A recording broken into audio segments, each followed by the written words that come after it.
Alright guys, so today's vlog is a little bit of a sad one here. There's been a lot of individuals inside of my profession who are basically at the point of burnout. And it's really kind of sad to see. And I go onto these professional forums and these forums that combine individuals with hearing loss with the professionals who treat these individuals. And I consistently see, almost on a weekly basis, someone coming out anonymously and basically being like, I've been in this profession for X amount of years, I'm completely burnt out, and what would you guys do if you were in my position? And this is kind of one of those posts, and I felt like I wanted to go into it and kind of break it down for you guys so you guys can actually see what's going on out there in the world of the hearing care profession. So this was posted on a forum called Audiology Antics on Facebook, and it goes like this.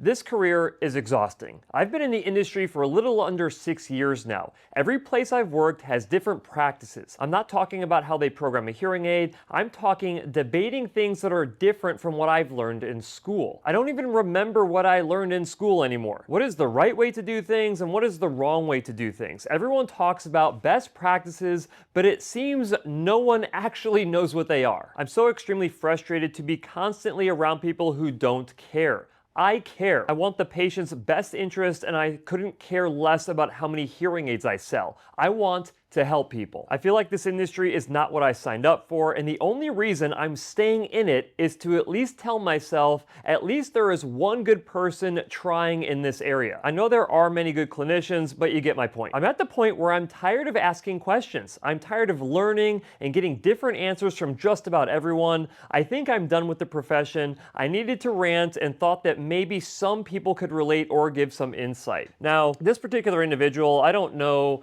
what type of clinic that they work in. I don't know where they went to school, what they learned. I don't know anything other than literally what I just read to you guys right here, but I can provide some insight because I spend a ton of time talking with different hearing care professionals when I go and speak at conferences and when I just interact with them on social media. And here's the thing, there are a lot of hearing care professionals out there, whether they're audiologists or hearing instrument specialists. Most of the people who complain about the profession, I would say, are audiologists because they have a lot more time invested in the profession from an educational standpoint. They usually have 6 to 8 years of education before they even get into the profession. So hearing instrument specialists, they can go through a 4-year degree, whether it's related to or not related to, hearing instrument sciences, what have you, but they can usually get licensed in a very short period of time. And so they don't have all this investment in education and all these student loan debts to pay off and all of that stuff, right? So most of the complaining that I see is from audiologists,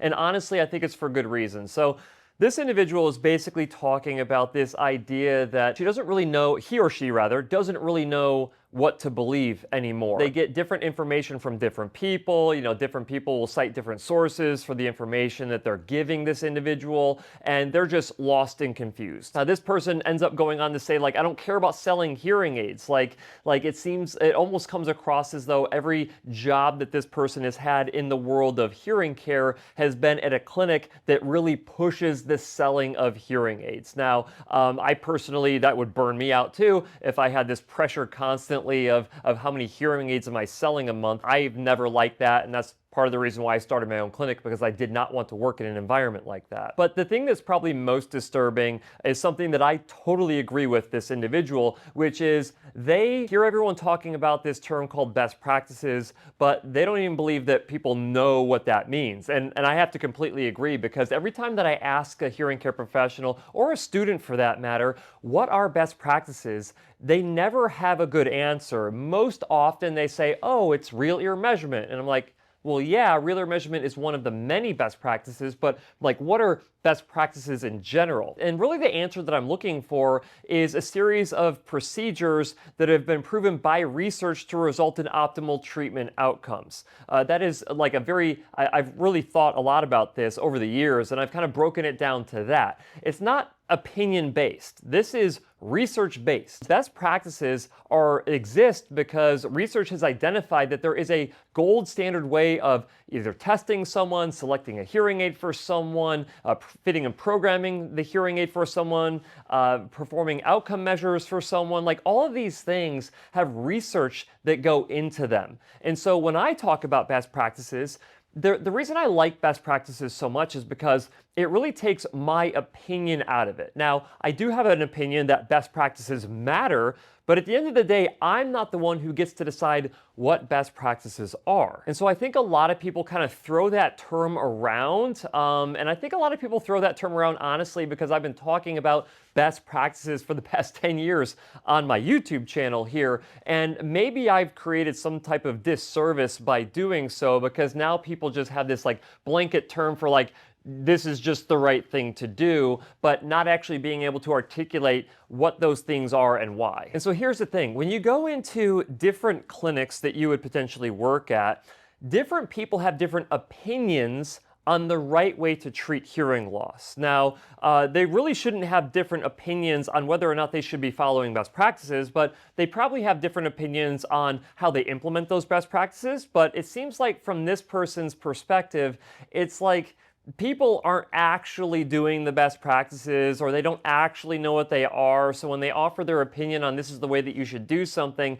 it's based off of something that's non-scientific. It's just based off of their personal lived experience.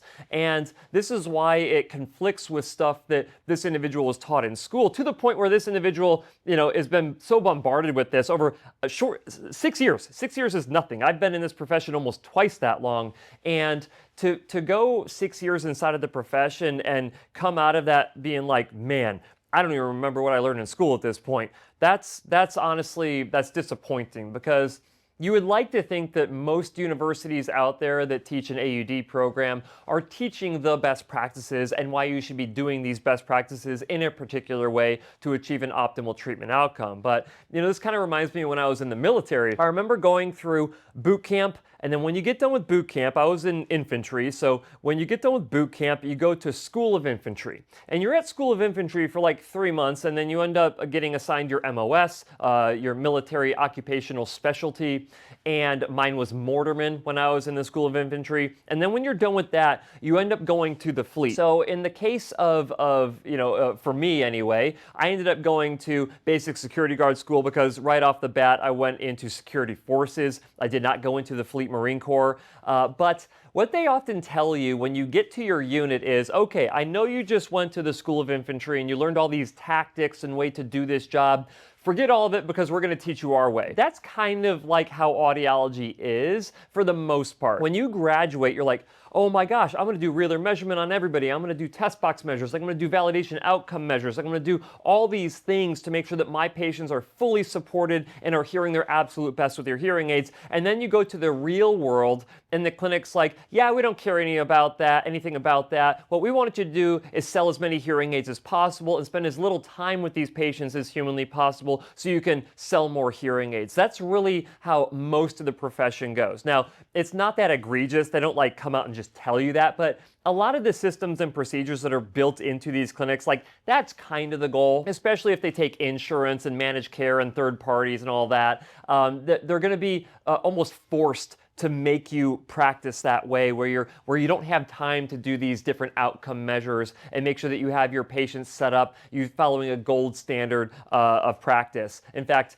a lot of clinics don't even require the minimum standard, because there are differences here. Best practices are the gold standard, and then you have the minimum standard. A lot of these clinics don't even let you do the minimum standard, which is really, really sad. So I can totally understand this individual's perspective after only 6 years being totally beat up by the profession, and to the point where you can tell that they want to quit, or at least that they wish they would have went a different direction with a different profession. And it's really sad to see. The people that I know inside of this profession that actually love the profession are the ones who typically end up branching out and starting their own thing. So a lot of private practice owners that I know, when you talk to them, you can see like how on fire they are for running their practice. And a lot of them are owner operators. It's not like they own the clinic and then they're like, okay, I've created this like money-making machine over here that sells hearing aids. No, like they're in the clinic every single day doing these treatments. And the thing is, they get to set up these clinics the way that they want them to run. So if they want to follow a comprehensive best practice protocol,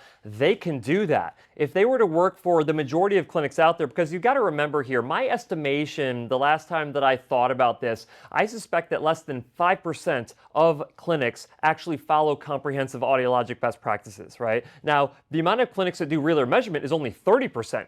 So there's a lot of clinics out there that if you don't start your own thing and branch out and take that risk, which is a massive risk, I will say, there's a massive financial risk, there's a risk of you losing time building yourself up inside of your profession, and no business is guaranteed to succeed. And the market that you want to have that business in, there's no guarantee that it's going to succeed in that particular market. So it's a massive risk to branch out and do your own thing. But here's the thing. When you're as passionate about treating hearing loss as it sounds like this individual is, this individual cares. If you're that passionate, chances are if they were to go out and branch out and start their own thing and be like, you know what? I'm going to run the clinic the way that I believe it should be run. I'm going to follow these best practices that not a lot of people know what they are. You're going to end up having exceptional treatment outcomes with your patients, and it becomes addictive to the point where you want to help more and more and more people. And that ends up growing your business, and then you end up making ultimately, ideally, more money doing that than if you were to work for these clinics that are focused entirely on just driving sale after sale after sale. So that's really my advice, is to anyone who's just really upset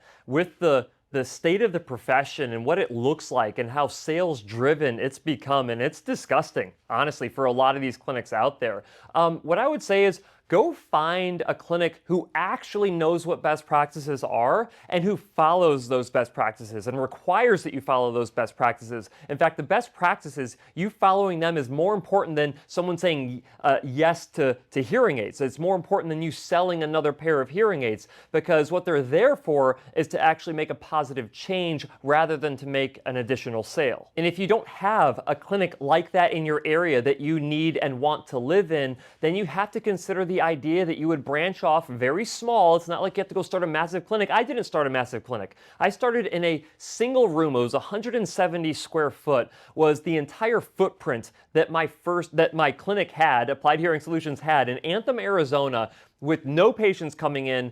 I had my overhead so low. Now, granted, I wasn't taking a paycheck for the first 6 months, but my wife was working, which helped. But the overhead was so small that if I sold one pair of hearing aids a month, I was able to break even on that. That is a very low risk way to actually get into starting your own practice. And yes, it is risky. And yes, I had a safety net of my wife, but I also had the safety net of my degree. If it did not work out, I could have gotten a job at somewhere else. Would it have been the perfect situation for me? Probably not, but at least I could have put food on the table and not had to rely on my wife completely to fund my entire profession or my failing clinic. But fortunately, things worked out. And the reason that it worked out is because of the passion that I see in the individual who posted this comment, and a lot of the individuals that I see post comments on social media about how burnt out they are. So the answer is not to quit. The answer is not to give up. The answer is to kind of take the bull by the horns